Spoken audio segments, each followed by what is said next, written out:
జ్ఞానం, విజ్ఞానం, ఆత్మజ్ఞానం వీటి మధ్య ఉన్నటువంటి వ్యత్యాసం ఏంటో తెలియజేస్తారు. చాలా వ్యత్యాసం ఉన్నదమ్మా. జ్ఞానము అనే పదానికి అర్థం ఏమిటి అంటే తెలుసుకొనుట అని అర్థం. జ్ఞానం ఏదైనా తెలుసుకోవచ్చు. ఆ జ్ఞానమే రెండు విధాలుగా ఉన్నది. భౌతిక జ్ఞానము, దాన్నే లౌకిక జ్ఞానం అని కూడా అంటాం. పారలౌకిక జ్ఞానం. పారలౌకిక జ్ఞానం అంటే పరలోకాలకు సంబంధించినటువంటివి. ఎన్ని లోకాలు ఉన్నాయి? మన లోకం కేవలం భూలోకం.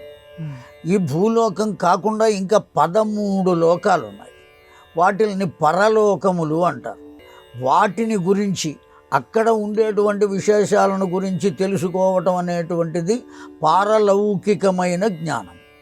లౌకికమైన జ్ఞానము అంటే తన చుట్టూ ఉండేటువంటి, తాను ఏ భూమి మీద ఉన్నాడో ఆ భూమిని గురించి, ఆ తత్వాన్ని గురించి, ఆ చుట్టుపక్కల వాళ్ళని గురించి, కేవలం జీవనాన్ని గురించి, వీటి గురించి మాత్రమే తెలుసుకోగలిగితే దాన్ని లౌకిక జ్ఞానం అంటాం.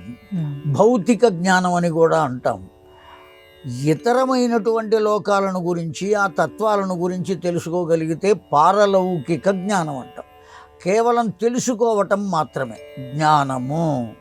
తరువాత విజ్ఞానము అని అడిగారు మీరు. జ్ఞానం, విజ్ఞానం, ఆత్మజ్ఞానం. ఈ విజ్ఞానం అనేటువంటిది నీకు కలిగినటువంటి జ్ఞానంలో ఇదిగో ఇక్కడ పనికిరాని వస్తువులు ఉన్నాయి అని తెలుసుకున్నాం. అది జ్ఞానమే. ఇక్కడ పనికిరాని వస్తువులు ఉన్నాయి అని తెలుసుకోగలగటం. అంధుడైనటువంటి వాడికి తెలుస్తుందా?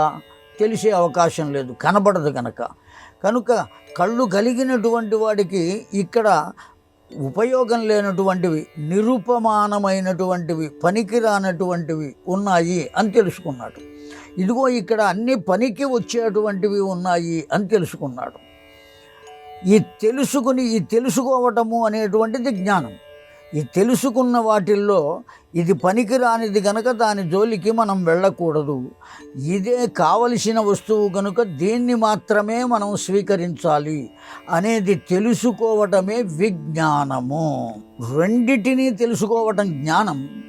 అందులో ఏది తనకు కావాలో దాన్ని ఎంచుకుని ఆ మార్గంలోకి వెళ్ళి దానికి సంబంధించినటువంటి దివ్యమైన ఫలితాలను పొందటం ఏదైతే ఉన్నదో దాన్ని విజ్ఞానము అంటాం. విశేషమైనటువంటి జ్ఞానం.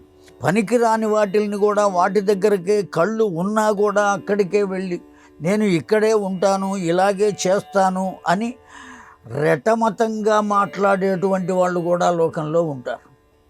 అలా కాకుండా సరి అయిన విధానం ఏదో తెలుసుకుని ఎవరైనా చెబితే దాన్ని తప్పుగా భావించకుండా మంచిగా భావించి ఆ మార్గంలోకి వెళ్ళడాన్ని విజ్ఞానము అని అంటారు. కనుక ఇప్పుడు జ్ఞానమునకు విజ్ఞానానికి భేదం మనకు తెలిసింది. ఆత్మజ్ఞానము తాను ఎవ్వరో తెలుసుకోవటమే ఆత్మజ్ఞానం. జ్ఞానము, విజ్ఞానము దేనికి ఉపయోగపడుతుంది అంటే ఇతరమైన వాటిని తెలుసుకోవటం కోసం. ఆత్మజ్ఞానం తనను తాను తెలుసుకోవటం. జిడ్జు కృష్ణమూర్తి గారని గొప్ప వేదాంత తత్వజ్ఞానం కలిగిన ఆయన ఉన్నాడు. ఎన్నో ఉపన్యాసాలు ఇచ్చారు ఆయన. వాటికి అన్నిటికీ ఆయన గంటల తరబడి ఎన్నో ఉదాహరణలతో మనకు చక్కని ఉపన్యాసం ఇచ్చేవారు. ఆయా ఉపన్యాసాలు ఎన్ని గంటలు చెప్పినా దాని మొత్తం సమ్మరీ, సారాంశం ఏమిటి అంటే కేవలం నిన్ను నీవు తెలుసుకో. నన్ను నేను తెలుసుకోవటం అంటే నేను ఎవరిని అంటే ఇదిగో భాస్కర శర్మ అని చెబుతాం. నువ్వేం చేస్తున్నావయ్యా? ఇదిగో ఈ పని చేస్తున్నాం. కేవలం ఇది కాదు, ఈ శరీరము నేనేనా, లేదు నేను వేరా, ఆ విషయాన్ని తెలుసుకుని అసలు నీవెవ్వరో తెలుసుకోగలిగితే, నీవెవరవు అంటే ఆత్మ అని మన ఉపనిషత్తులు కానీ, వేదములు కానీ, తత్వములు కానీ, శాస్త్రములు కానీ ఇవన్నీ చెబుతున్నాయి. నీవు ఈ శరీరము కాదయ్యా. ఒక వ్యక్తి యొక్క దగ్గరకు వెళ్ళి ఆ చెయ్యి పట్టుకుని అలా పైకి లేపి ఈ చెయ్యి ఎవరిది అని అడిగా నేను. అడిగితే ఏం చెబుతాడు? నాది అంటాడు. వెంటనే నాది అంటాడు. ఆ చెయ్యి ఎవరు కలిగి ఉన్నారో వాళ్ళు ఏమంటారు అంటే నాది అంటారు. నాది అన్నవారెవ్వరు. నేను అంటల్లా, ఆ చేతిని నేను అంటల్లా, ముఖాన్ని నేను అంటల్లా. కనుక శరీరంలో ఉన్న అవయవాలు ఏవి నేను అంటలా ఆ వ్యక్తి నాది అంటున్నాడు. ఒక వస్తువుని అక్కడ పెడితే ఆ వస్తువు ఎవరిది అంటే నాది అని అంటాం. కనుక ఆ వస్తువు వేరు, నువ్వు వేరు కదా, కనుకనే నాది అంటున్నాం. అలాగే ఈ శరీర అవయవాల్లో కూడా ఇదెవరిది అని అడిగితే నాది నాది అంటాం, కానీ నేను అని మాత్రం అంటల్లా.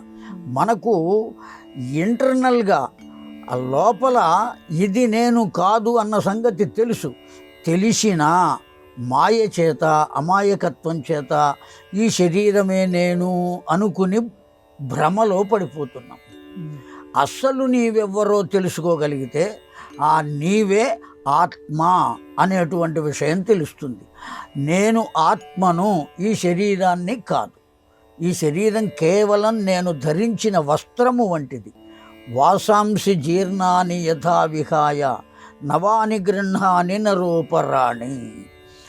చిరిగిపోయిన వస్త్రాన్ని వదిలేసి కొత్త వస్త్రాన్ని ఎట్లయితే ధరిస్తామో, చివికిపోయి వార్ధక్యాన్ని పొందిన శరీరాన్ని వదిలేసి మరల కొత్త శరీరాన్ని పొందుతాం వస్త్రంలాగానే. కనుక ఈ పొందిన వారెవ్వరు? వస్త్రాన్ని పొందారు కదా, ఈ శరీరాన్ని పొందారు కదా, పొందిన వారెవ్వరు? ఆత్మ వస్తువు. కనుక నేను కేవలం ఆత్మనే కానీ ఈ శరీరాన్ని కాదు. ఈ శరీరం నా కొరకు వచ్చింది, నేను కాదు. ఈ శరీరం నా కొరకు వచ్చింది. దేని కొరకు వచ్చింది?